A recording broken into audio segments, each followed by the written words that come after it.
It's 3 p.m. and it's time for the Daily Community Briefing. Direct and official information regarding the coronavirus effect on you locally.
It's 3 p.m. and it's time for the Daily Community Briefing. Direct and official information regarding the coronavirus effect on you locally.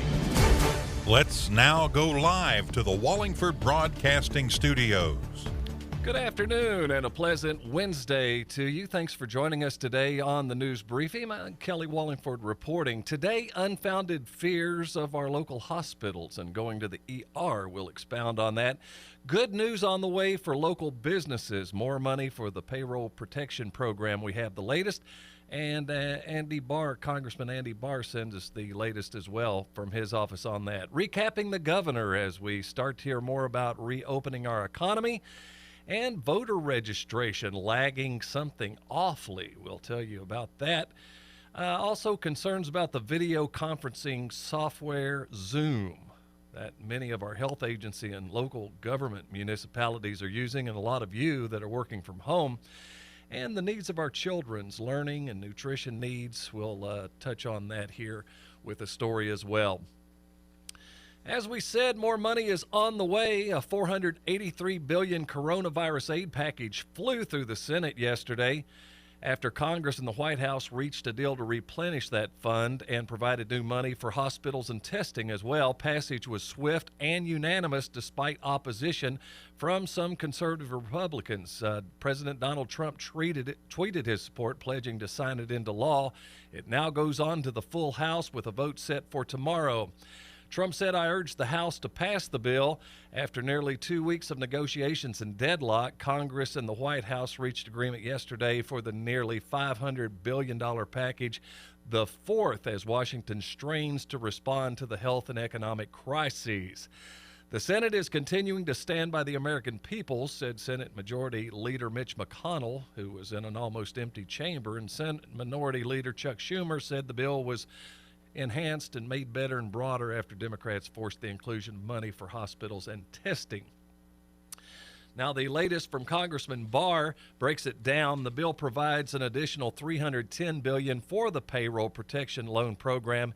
That includes $60 billion reserved exclusively for lending by small community financial institutions. So if you're a small business owner, you need to get on this if you haven't already. The bill also increases funding for the Disaster Loan Program account by $50 billion more and provides an additional $10 billion in funding for those economic injury disaster loan grants.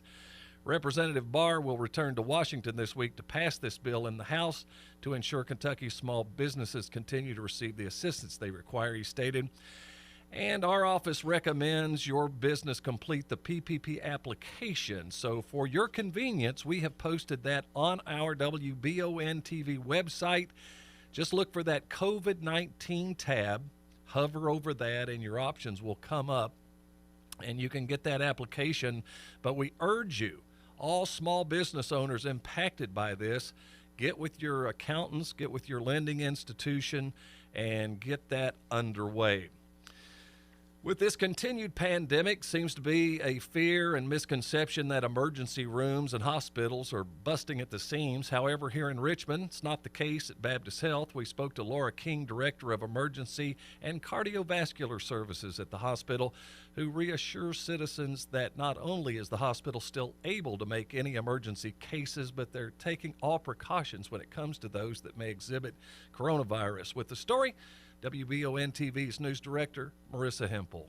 There's obviously a lot of fear in recent times that people are like, you know what, I might have not even just a cough, but any other issue, and they're hesitant to visit emergency rooms or the doctor, and I am one of those people myself. So do you want to kind of alleviate those fears? So Baptist Health Richmond has taken extensive measures to prevent any spread or expose anybody to any further illnesses than what they've come in for. When you visit the campus, as soon as you arrive, you'll notice that some of the entrances have changed, as well as the entrance you're going to be met by visitor screeners.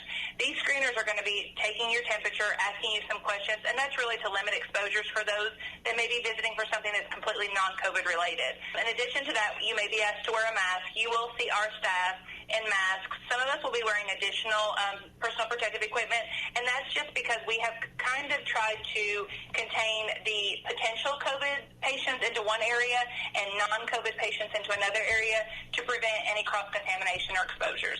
We have taken all precautions in the event that as soon as you walk through the door, you're met by somebody to screen you. You're also going to be screened by the triage nurse or the primary nurse immediately, and then you're going to go into a section of whether you have symptoms or whether you don't. So again, we don't even really go into COVID versus non-COVID. It's more of symptomatic versus asymptomatic. Have you guys seen a drop in your emergency room cases or people coming in? We have, and for me, aside from obviously the expectations of, there has been a push to not visit the emergency department unless there's an emergency. I think what probably hurts my heart the most is when I have people calling from home saying that they're experiencing chest pain or they're experiencing abdominal pain for several days, but they're not coming in because they're fearful that they're taking the bed of somebody that needs it more than them. We are absolutely staffed and ready to handle both COVID patients and non-COVID patients. So what would be your best advice for somebody? I'm sure there's even people with like sprained ankles or stuff like that don't even want to come in. So what would be your best advice for anyone experiencing anything? Absolutely. The advice I would give to everybody, again, is that we're taking all precautions necessary, and we're still here to give the same care that you've always come to know and expect. If you have an emergency or you feel that you have something that needs to seek medical treatment, just come to the emergency department. We're here for you. We have the space available. We have the designated space for those that are completely without any symptoms of COVID.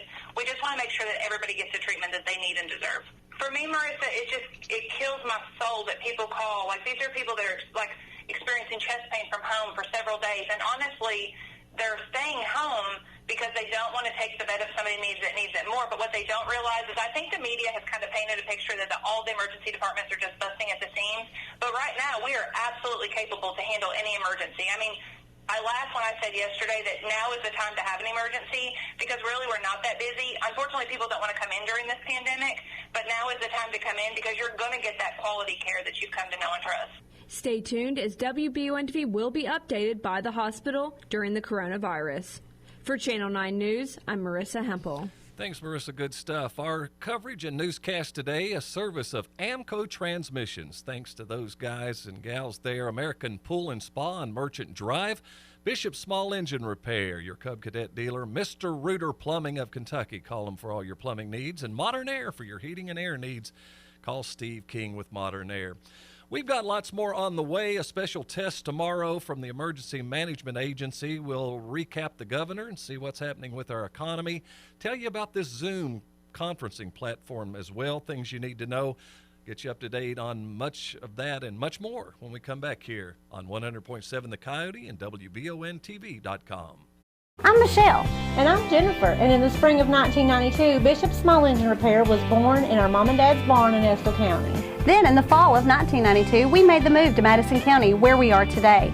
With the support of our family, customers, and community, we have continued to grow in the outdoor power industry. With a full line of products from Cub Cadet, Grasshopper, Echo, and Shindawa, we can help you tackle your yard so you can enjoy it with your family. Bishop Small Engine Repair, where our focus is our customer. Stop on in, 119 North Estill Avenue in Richmond. We can't wait to see you. When you need professional assistance, White & Associates Certified Public Accountants and Consultants of Richmond can help you, providing professional services to individuals, small business, self-employed proprietors, corporations, municipal, governmental, and not-for-profit organizations. White & Associates provides individualized services for taxes, audits, business startup, consulting, financial services, payroll, and bookkeeping. Visit the website for more information and to see the local testimonials. White & Associates, PSC, 1407 Lexington Road, Richmond.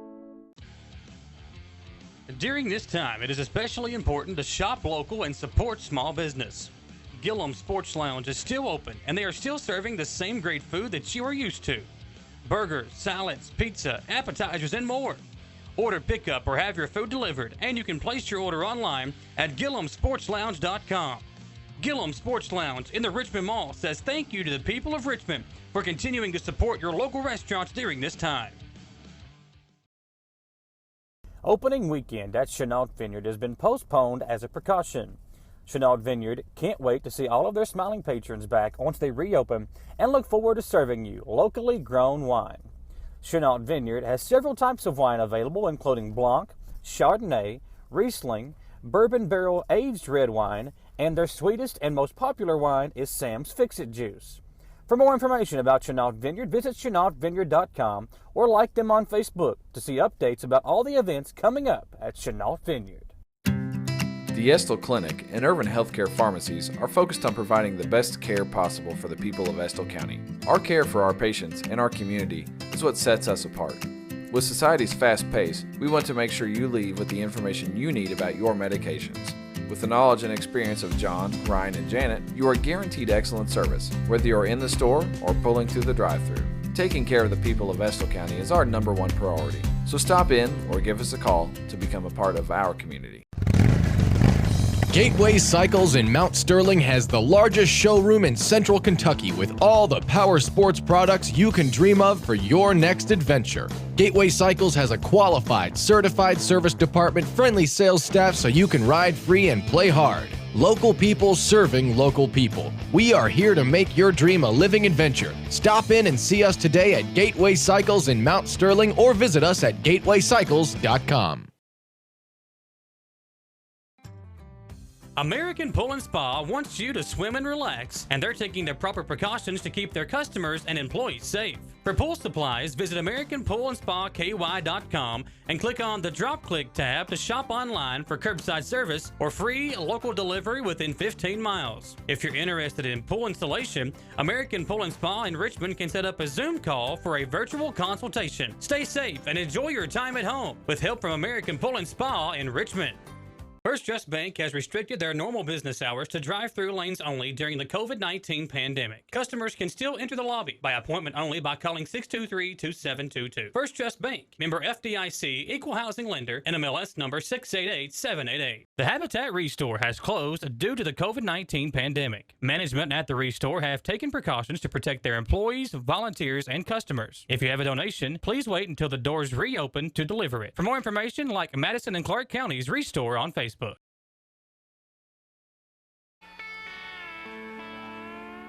Back here on your 3 o'clock local news and information briefing. Hope you're having a good Wednesday. Reminder, there will be a test of the Madison County Emergency Agency's tone alert sirens tomorrow at 12:20 p.m. We want to just remind you and help us remind Mom and them this is only a test.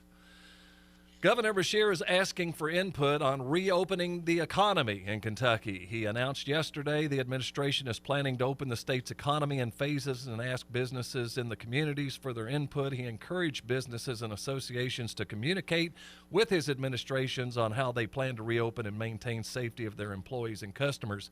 It's called the Healthy at Work Plan, a 2-phase approach. Phase 1 being a state readiness evaluation, and Phase 2 is an individual business readiness evaluation.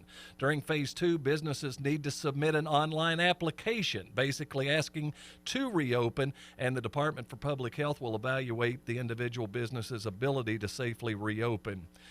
With that and more from the press briefing yesterday in 2 minutes or under, here's WBON TV's Jamie Boggs. The tone of Governor Andy Beshear's Tuesday briefing was optimistic, but very cautiously so. As he announced the number of new cases in Kentucky and updated the new total, Beshear also noted that we're not seeing a decline as of yet, but we're also not seeing an incline on the curve. Yes, we're reporting 177 new cases of the coronavirus. Here in Kentucky, our official number is 3,192.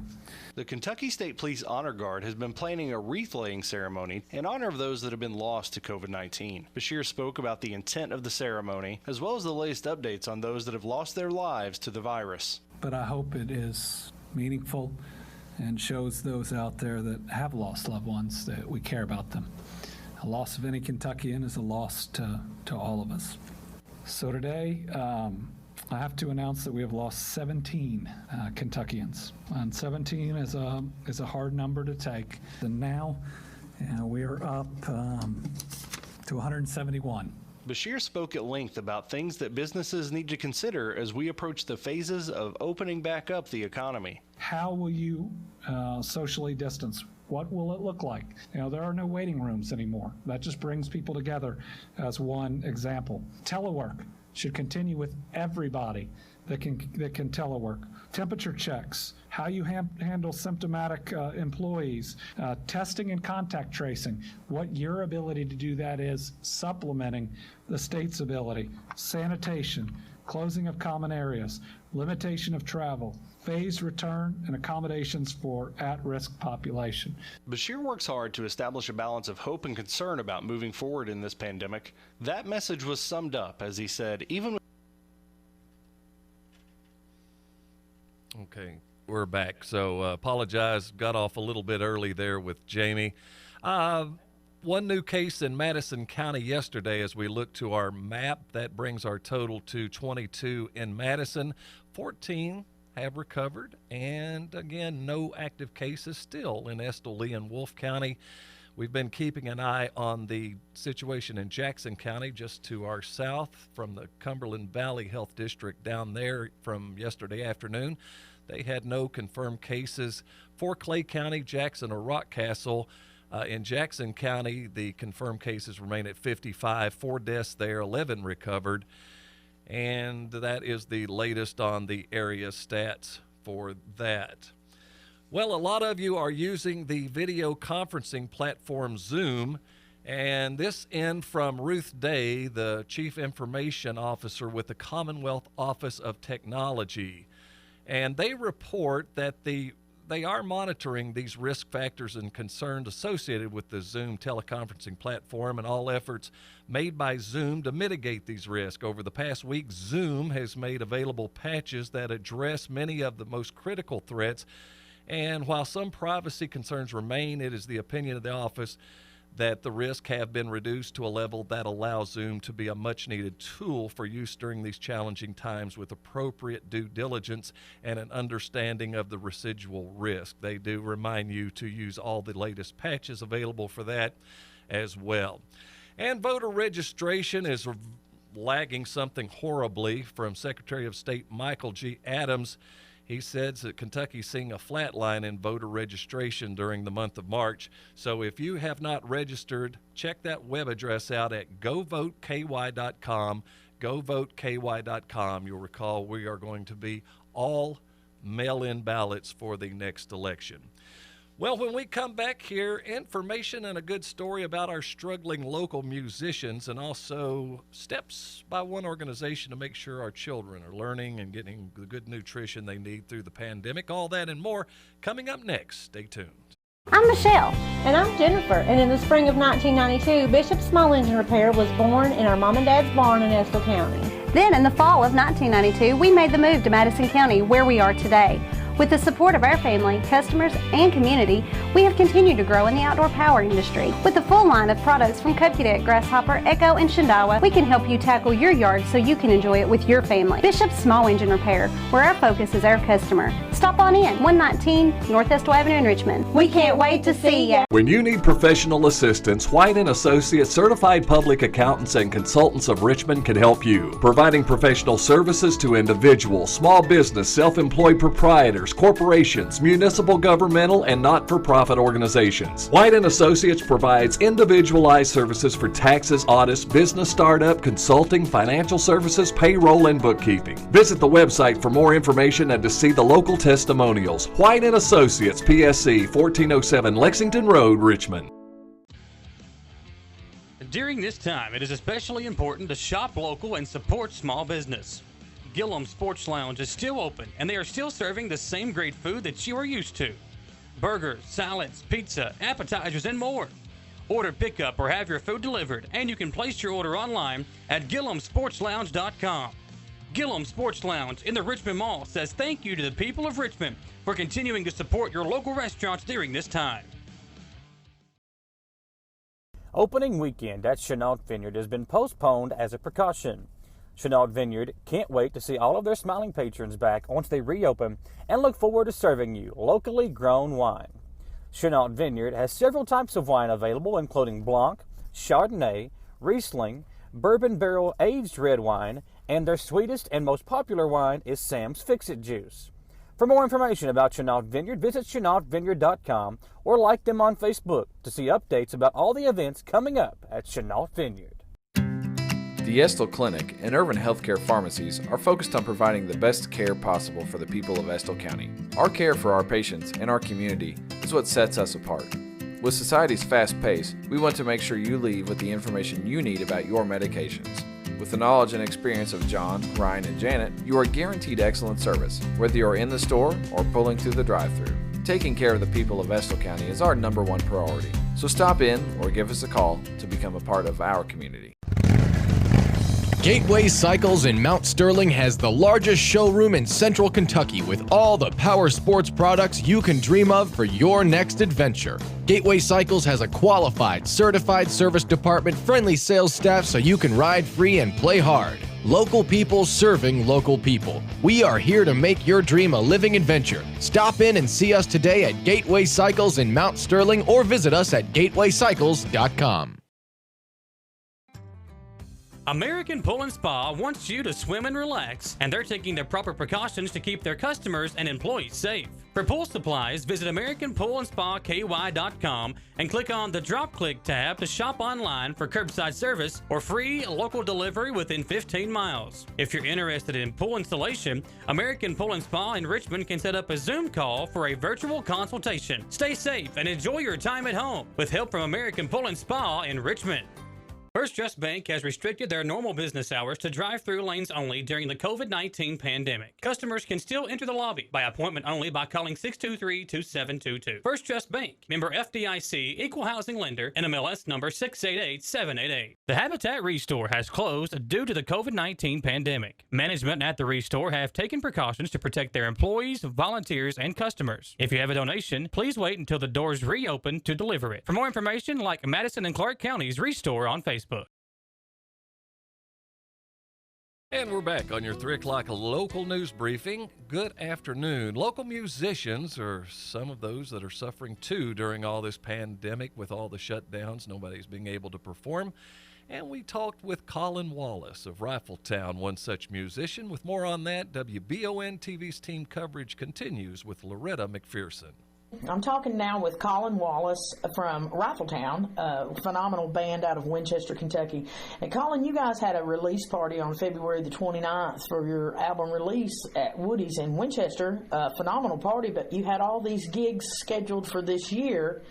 And I'd like you to kind of explain how the musicians are affected by COVID-19. Well, musicians have a tendency to live life on the road. And they, live life night to night, playing music, getting the feedback from people, putting products out. And by products, I mean, individual songs, personal things to them. And it's always so important to get that feedback. And, we had been recording this album. We spent very little time recording, but the mixing, the mastering, producing the product was kind of a lengthy process, went about 4 or 5 months, and by the time we had everything in order, we, put out the CD release party. We had everything lined out for the summertime to start promoting the album. We had a great release, and literally 3 days later, we found out that all shows are canceled indefinitely. Financially, this put a huge strain on the band itself, right? Oh, yeah, absolutely. I mean, anytime that you can't go out and play music for people and sell your products, your merchandise, your albums, I mean, it's always a financial hit, but at the same time, it's been almost a little more of a psychological hit for us, just simply for the fact that we were 2 steps into a process that just basically got yanked out from underneath our feet. Absolutely. And mentally, how does the stress weigh on a musician, knowing that the shows that the festivals are canceled and the outings, the bars are closed, the nightclubs are closed? Mentally, how does this affect a musician? Well, it's odd because obviously the financial hit is always an aspect, but at the same time, none of us ever really got into this to sell merchandise or to, make a lot of money or we always just try to perpetuate ourselves, because what we do as artists is we put ourselves out there. We put ourselves out there with our songs, with our performances. We draw the feedback from people. We get a certain level of validation, feeling like that what we do is important. Even though it's not monetarily important to people, it's important to their lives.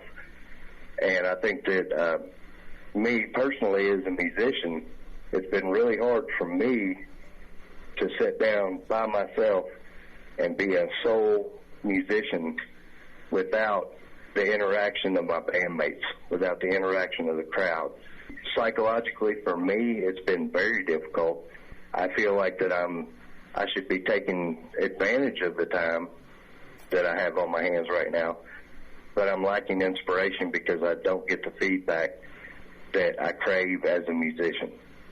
Colin, it's sure been wonderful talking to you, and I can't wait till things do open back up and I can actually listen to a little Rifletown. Thank you so much, Colin. Absolutely. We cannot wait to see you guys smiling faces again, and we got hugs for every neck that shows up. This is Loretta McPherson for WBON TV 9 News. Very good, Loretta. Schools being closed has many scrambling, too, to figure out the best way to keep and maintain the needs of our children up, a national campaign of literacy and food availability is being driven by Save the Children from right here in Madison County. Our interview today with Shane Garver, Senior Director with the Rural Education of Save the Children. Once again, WBON TV's Jamie Boggs. I'm here with Shane Garver, Senior Director for Rural Education for Save the Children. Shane, a lot of people know what Save the Children does internationally, but there's a ton of programming going on in the U.S. Could you talk about that? Sure. Save the Children in the United States focuses on working in rural communities. We work in over 200 communities across 10 states, operating programming to help moms get their little ones ready for kindergarten, and then working with elementary school students to make sure they are on track to be on grade level in reading and math by 3rd grade. Well, that is awesome programming, but I imagine you guys have had to change things up and help kind of as a response to what's happening with the coronavirus. What are you doing differently now? Yeah, these last few weeks have definitely been a whirlwind as we are working with our local districts to meet the needs that kids and families are facing. There's a couple areas that are of great concern for us in the communities where we work. The first is food insecurity. Many of the kids and families in these communities heavily rely on school breakfast, school lunch, and in some cases, an evening meal as a primary source of food. And with schools being closed, there's really some heroic efforts going on in the communities by the local schools to help meet that need. We're working actively to provide resources and funding to augment those schools' efforts as well as manpower on the ground. The other area that we're significantly concerned about is learning loss. We know in many low socioeconomic communities, kids lose 2 to 3 months in reading and math ability over the summertime anyways. With school letting out now and potentially not going back till the fall, this could be the longest summer of these kids' lives. So we're working with a lot of national partners and funders to bring in books and other learning materials to be sending home with kids so that we can be working on learning at home while they're out of school. As part of that response, what I've seen with these Save with Stories posts online? Yes, Save with Stories is an initiative by one of our board members, Jennifer Garner, and her friend, Amy Adams, and it's really taken off. It's how we both raise awareness for the needs in these rural communities as well as generate revenue to help fund meeting that need. If your listeners want to search for the hashtag Save with Stories, there is just a whole host of different celebrities reading their favorite children's book. We found it's a great way to help pass the time as we all have our kids at home right now. And Shane, something I think a lot of people don't know is there's a national headquarters for Save the Children here in Berea, and you guys get a lot done from these offices here locally. Yeah, Save the Children employs 35 staff right here in Berea between our Kentucky team and our National Rural Education Leadership Team. That's the team that, as we think about those 200 plus communities, 10 states that we work in across the U.S., they are the ones leading that response right here from Berea, Kentucky. That's awesome. I appreciate your time. You guys keep up the good work, and we'll continue looking for those links online to try to support you. Thank you very much. This is Jamie Boggs, WBON TV 9 News. Well, thank you once again. We are about out of time for today, and thanks for joining us. Thanks again to our colleagues, WBON TV News Team. And remember, if you're a small business recapping one of our lead stories, looks like tomorrow the House will pass that version to refund with a lot of money in the payroll protection program. You can go to our website there, WBONTV.com.